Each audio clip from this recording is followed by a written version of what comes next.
Welcome to episode 1 of my dividend growth journey. In today's episode, I will be revealing for the first time my dividend growth portfolio. Please be sure to drop a like and consider subscribing to keep up with monthly updates. My name is Josh, and thank you for taking a small part of your time out of your day to watch my video. Without further ado, let's get into the list. In alphabetical order, I'll be showing you through all the stocks that I own. So at the top, we have Aviva on the London Stock Exchange. My current share price, not my current share price, the current share price is £4.57. I own 5 shares to a total of £22.87. That represents a capital gain of £1.04, which is 4.7%. I currently haven't received any dividends. What will happen is when I do receive dividends, it will show on the spreadsheets throughout my updates, but on this sheet it only shows dividends that I have already received, not predicting future dividends. But the current yield for this is 6.51%. As it's obviously a UK stock and I buy in pounds, there is no currency gain or loss.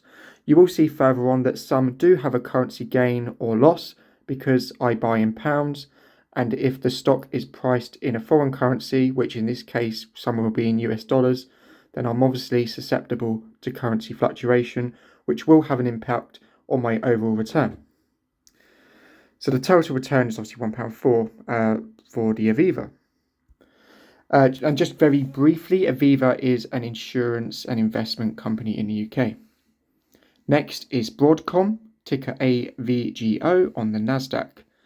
The current share price is $590 and I own 0.6 shares. My current value of holdings is £286.40, which represents a £39 gain, a 15% gain. I have received some dividends from Broadcom, totaling £4.14. The current yield of this stock is 3.07%. But I have suffered a currency loss of £7 due to the pound strengthening against the dollar since making the purchase. So overall, the total return is £36, which is still up 14%. Broadcom, as probably a lot of you know, is a semiconductor business. Next on the list is Barratt Developments, ticker BDEV on the London Stock Exchange. It is a British home builder. The current share price being £4.66. I own 13 shares to a total value of £60.57. I have received dividends here of £3.34 so far, and the stock is up 1.14%. The current yield is a very high 8.04%. Home builders have suffered quite a significant share price drop, and the yields are currently fairly high.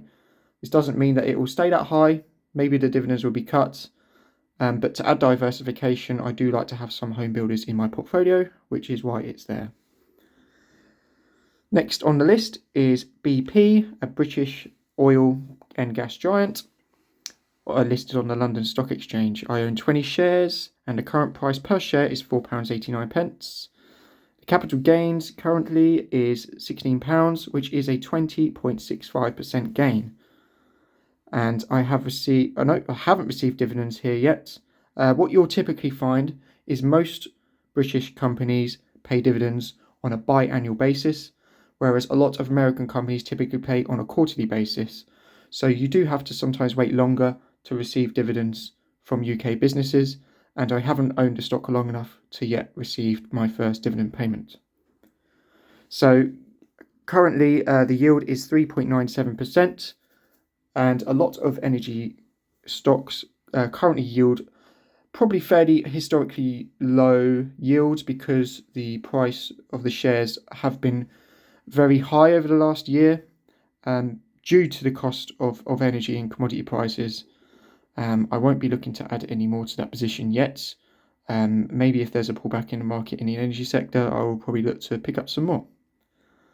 Next is Comcast, ticker CMCSA, listed on the Nasdaq. I currently own just over 11 shares, and the total value for me here is £354.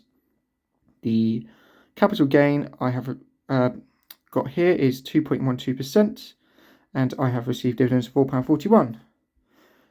Currently, the stock yields 2.87%. But again, we have received some currency loss there.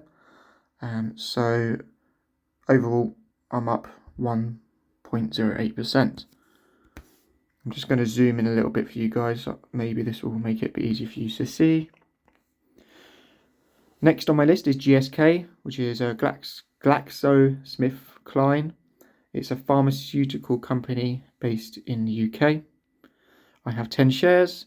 The current share price is £14.10. I currently have a total of £141 in this, and we are up 1%. Yet to receive any dividends. The stock does yield a very tasty 7.12%. Intel is next on the list, ticker INTC.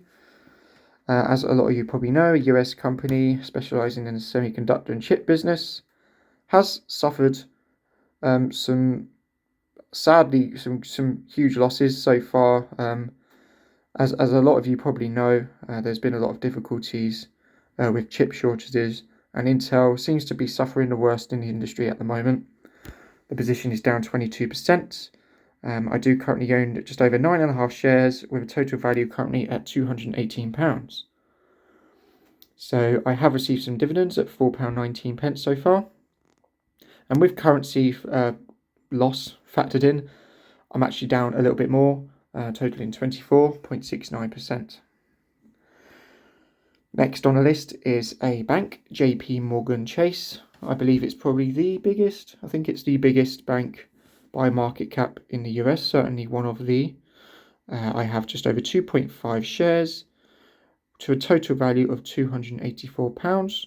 We are up 22% there, so a nice gain so far. I have received some dividends, which totals £4.26, and the current yield is 2.86%.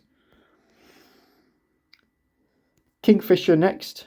That is a British company. I just noticed that JP Morgan Chase is currently showing London Stock Exchange, so ignore that, that is wrong. So moving on, Kingfisher. They own an array of businesses. You may not have heard of Kingfisher, but you certainly would have heard of some of the businesses they own. For example, they own B&Q, they own Screwfix, and they have a portfolio of other businesses under their umbrella as well.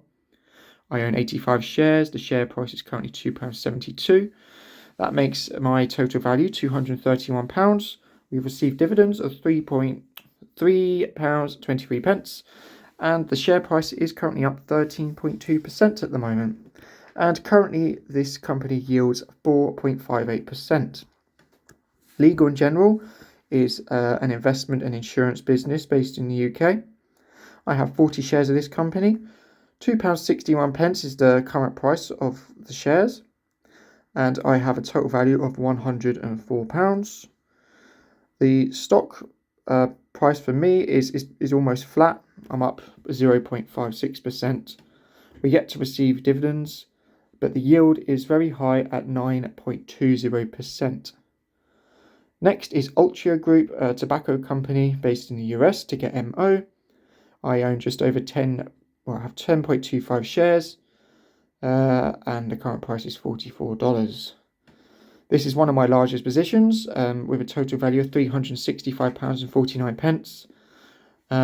Currently, the share price is down 1.52%, but with currency factored in, it appears to be pretty much the same, 1.52% down. We have had a dividend payment, so we've received £11.39 so far, and the dividend yield is high at 8.49%.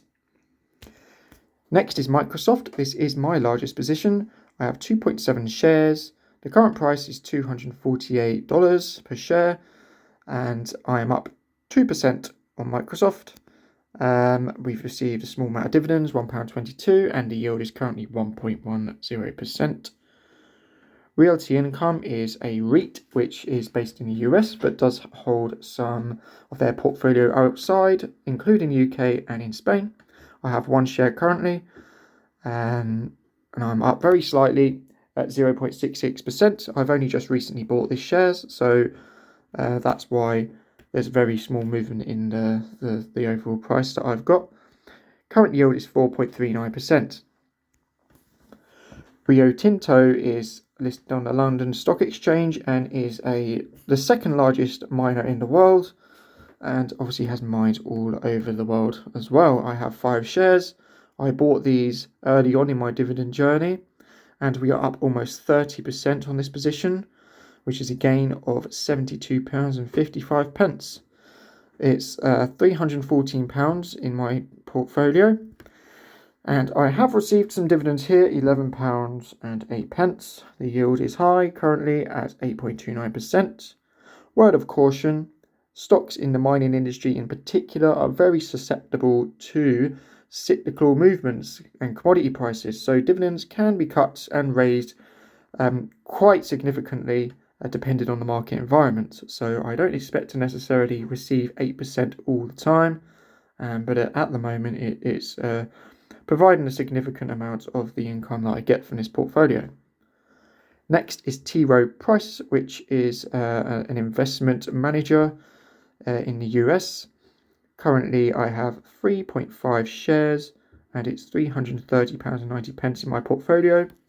Currently down 4%, but if we just go over, it's actually down 3.84% with currency fluctuation added into the equation.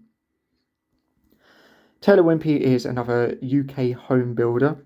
We don't have a very large portion of ownership here, 44 shares, £1.19 per share, which is £52 in the portfolio. We're up 4%. We've received small dividends, £2, and the yield is 7.75%.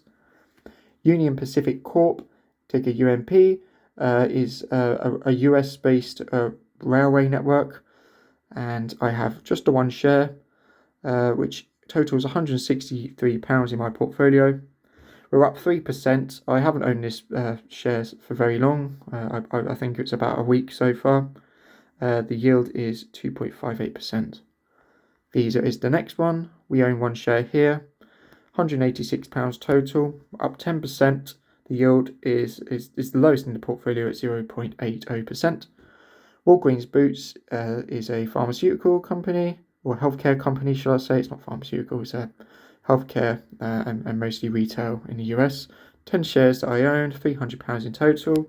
Down, just go over here, down just under 4% total with currency factored in, yielding 5.26%. The share price of Walgreens has trended down over the last few years, so currently yielding quite a high amount for a starting yield. Last on the list is Warehouse REIT, a British REIT which, well, pretty self-explanatory, owns warehouses. We own 80 shares. Current share price is £1.09. There has been a very large fall in this share price. It was not too long ago at a share price of about £1.80. So there's been a big pullback, which means the starting yield is high at 5.96%. And that's one of the reasons I've added it to the portfolio. So that haven't had any dividends there. So just very quickly, the dividends received list, as you can see here, like I explained at the beginning, is dividends that I have currently received. It's not representative of the dividends that I will go on to receive over the year. So if I held all of these stocks on an equal basis, I would be yielding about 5%, but that isn't the case because obviously some stocks I own more of than others. So the yield of this overall portfolio is around the sort of 4% mark. But after a year of data, I'll see how much I've received against the total value, and then we'll know exactly the percentage yield that we have received. So overall, that brings our portfolio total to £4,198.80. That's an unrealised gain total of £162.57. which is just under 4% gain. I did start this portfolio, or did start building this portfolio in July of last year, and I've been adding positions since then. So some of these positions are very recent, some I've owned for a number of months, and I will continue to keep adding to this portfolio on a monthly basis, and the value will keep increasing, and I'll be putting out monthly updates so you guys are updated with any sells and buys that I make, and the total value you'll be able to see go up. I have made myself a dividend calendar here, as you can see, which lists all the companies and the months that I get paid, and then I can see the total amounts of dividends that I receive from each company, and then the total amounts of dividends that I receive each month, and for the year total. So that was 2022, and currently here's the list for 2023, and as we can see, we have received 3 payments, and it'll be exciting to see how that develops over time. But that will wrap up today's video. I've just tried to give an overview of the portfolio. In future videos we can go into more details. I don't really want this video to be dragging on any longer than it has done. If you're interested, I do use Trading 212 as my stockbroker. It's commission free. The only fees you do pay is a small FX fee on foreign investments of 0.15%, but other than that, it is generally the cheapest broker you can use. And I also track my portfolio on ShareSite, which I'll link both of those things in the description. ShareSite you do have to pay for, but it is fantastic, especially as a British investor who owns US and UK shares, because it has the functionality to consider in currency gains and losses. And one thing I have seen that's lacking from a lot of people's spreadsheets that they share is they don't support currencies, different currencies, currency fluctuation, and how that affects the real returns, which is incredibly important, because obviously we don't only buy UK shares. A lot of us are buying US shares, and yes, currency can make quite a large difference, especially if there's some large movements in the British pound, which there has been recently. It has weakened quite a lot, and that should reflect in your overall return, because it's important and every little bit counts over a period of time, because as we know, compounding is extremely powerful. Alright, thanks for watching, guys. Please drop a like, please consider subscribing, and stick around for more future updates. I'll be doing monthly updates, and there might be a few other kind of videos dropped in between each month as well. But thanks again, and I will catch you guys soon. Goodbye.